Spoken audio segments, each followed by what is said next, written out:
Guys, Becca.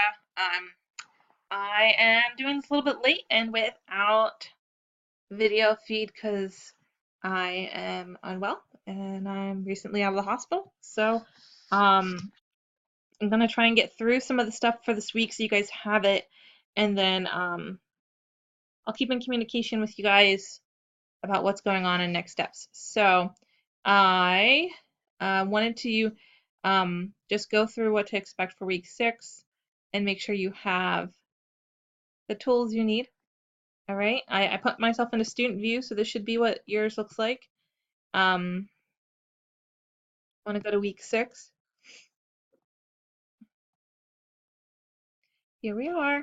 So as you probably know already, this discussion board this week is from Freedom Writers. So it's important that you give that movie a watch, even if you haven't seen it, or even if you have seen it um, maybe a little bit ago. It's important to come see it again and think of it or watch it through the lens of group dynamics and development. Um, the important parts of this to get is identifying, how they progress and what chaos looks like and what events precipitating the emptying stage for these kids and um, what role the professor, the teacher in that scenario played, um, as well as the students. So that's the Freedom Writers. That's your discussion post. You're also going to meet with your small group and your dyad. The small group doesn't have a formal exercise, but it's under the understanding that you guys probably be wrapping up your small group project.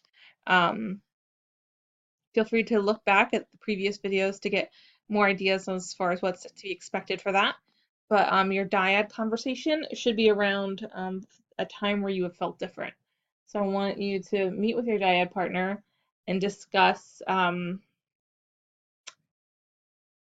time where you felt like the other, where you felt like you were kind of surrounded by folks who had something in common and you did not, and what that felt like, and if that remained that way or if something changed to make you feel more included. But the thing I really wanted to go over in this video is the next steps in professional development paper. It's the assignment is due this Sunday.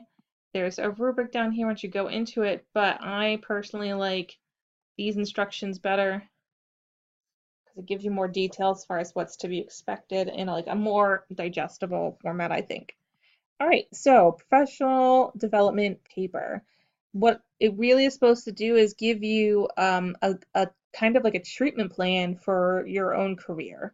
And a lot of that means being very honest. And if you've ever gotten the comment from me to dig deeper or to be more open or to consider what your weaknesses are. I know a lot of folks have a tendency to not put on paper what they feel like their weaknesses are, especially in a situation where somebody else is going to read them. But for this assignment in particular, it's very important to acknowledge the things you need to do to improve yourself. If I get any papers that say, well, these are the things I've done already, and so that makes me feel like um, ineffectual. So like then there's nothing the program can offer you. So why go through that process of being educated if you feel like you've learned all you need to know? Um, so the important thing here is to really sorry um, really look at yourself with a clear eye and identify what you'd like to get better at. So you're going to identify first your areas of interest in social work. So is there a population you'd like to work with? Is there a certain type of service you want to provide? What skills you're going to need to develop in that scenario? So if you're planning on working with children, what types of skills are important to develop as a social worker who primarily works with children? And this is where you're going to link in some of your reading for this week. So you should be able to review your Code of Ethics and Standards for Cultural Competence and Social Work Practices, both released by the National Association of Social Workers. So you can pull from those two as far as what skills that you're identifying to strengthen. So in my scenario where I was working with kids, it makes sense to be trauma informed when you're working with children. It makes sense to consider cultural competence, working with marginalized populations, working with students with limited resources, things like that. It's all, part of being a decent social worker is being able to acknowledge um, what specific knowledge base your clients are going to need you to have. But then what you're going to do after that is go into your personal biases. And so I know a lot of folks have discussed over the period of this class um, past situations and traumas, as well as populations in which you might not be entirely comfortable. So this is the time to explore that. I've had a lot of folks talk about what it would be like to work with um, abusers, either domestic abusers or child abuse, parents who are neglectful because they've experienced some of that trauma in the past, or maybe just have a visceral reaction to it. That's common as well.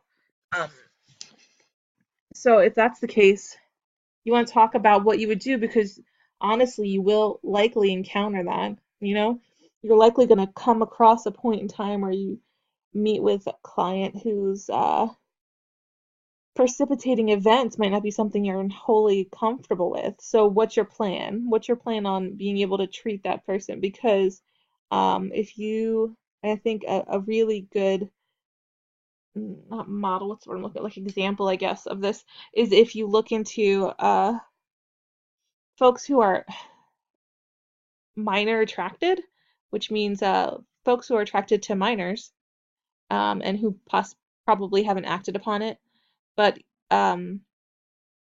that impulse to be sexually attracted to youth is something that many clinical practitioners have a very visceral reaction to. And so that population typically is filled with self-loathing and very limited treatment options, because there's not a lot of clinicians who are uh, a agreeable to working with that client base, but also be knowledgeable to really give that person services that can help. Because honestly, demonizing that group of people might not be the way to eradicate that behavior, And so if we really want to move things forward, it would be talking about how to work with folks who have that impulse and, figuring out ways to help mediate or mitigate's the right word, mitigate that issue. So anywho, um, that's a personal bias that a lot of folks end up relying on in this paper. I want to challenge you to think about also your biases as far as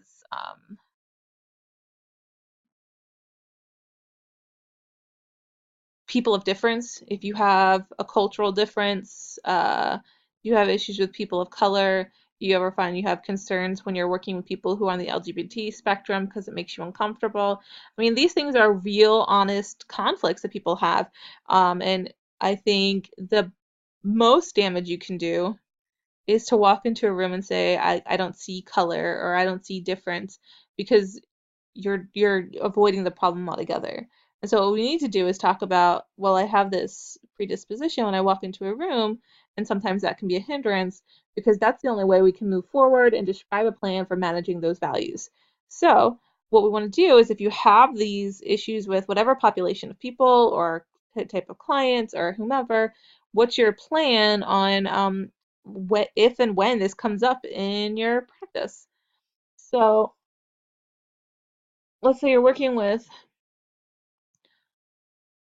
a gentleman who just happens to be have a record as being an abuser.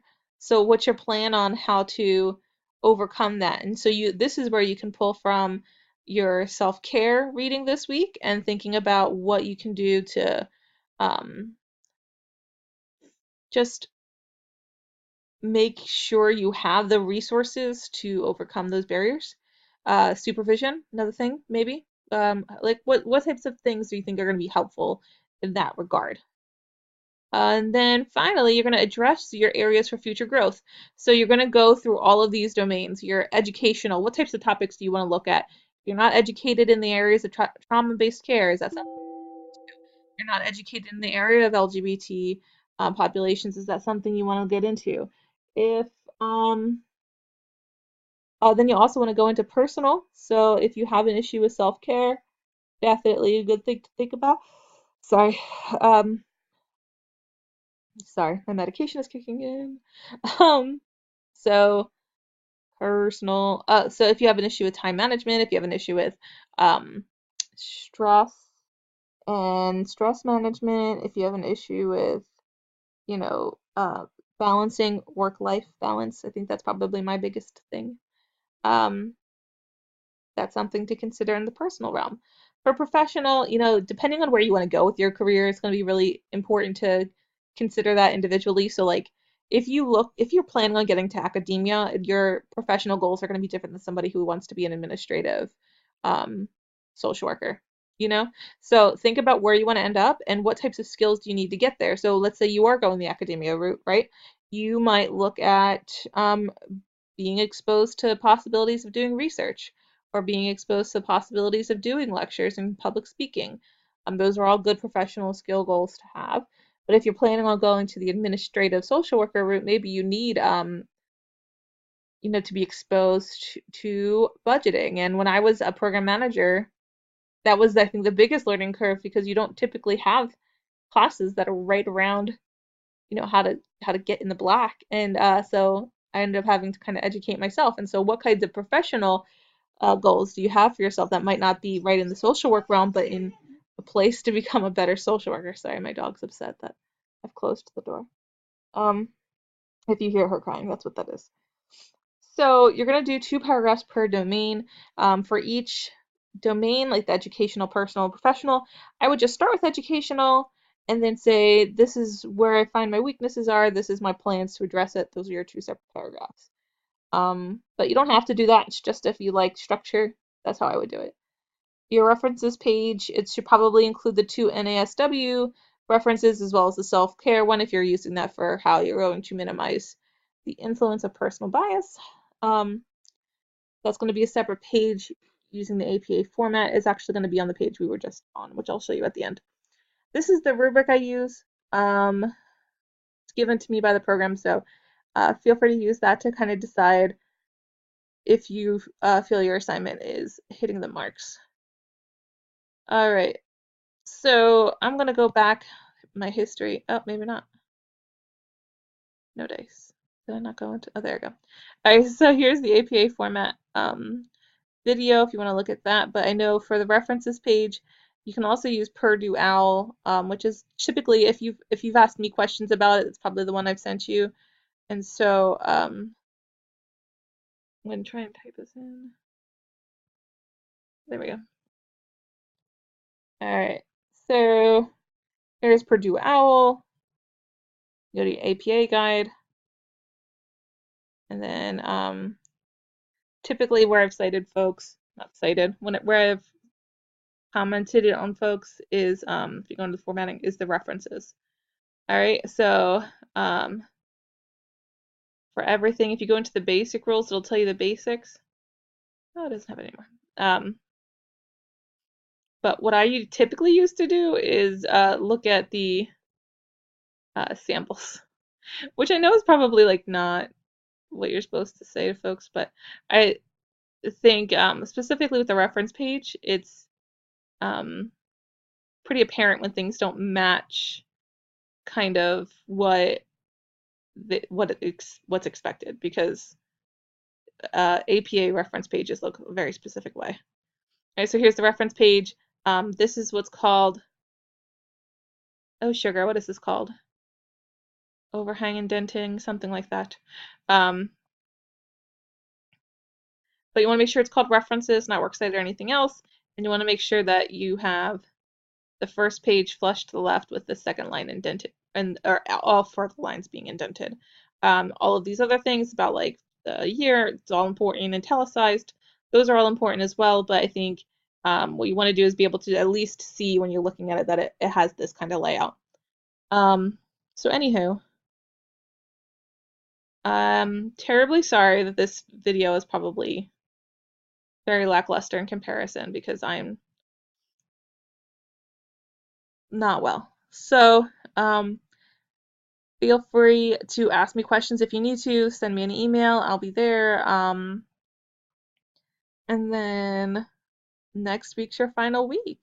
And so it'll be my final video, which will be a short one because we're all going to be watching everybody's videos next week. So it's a lot of video watching, but not that much reading. So that's nice.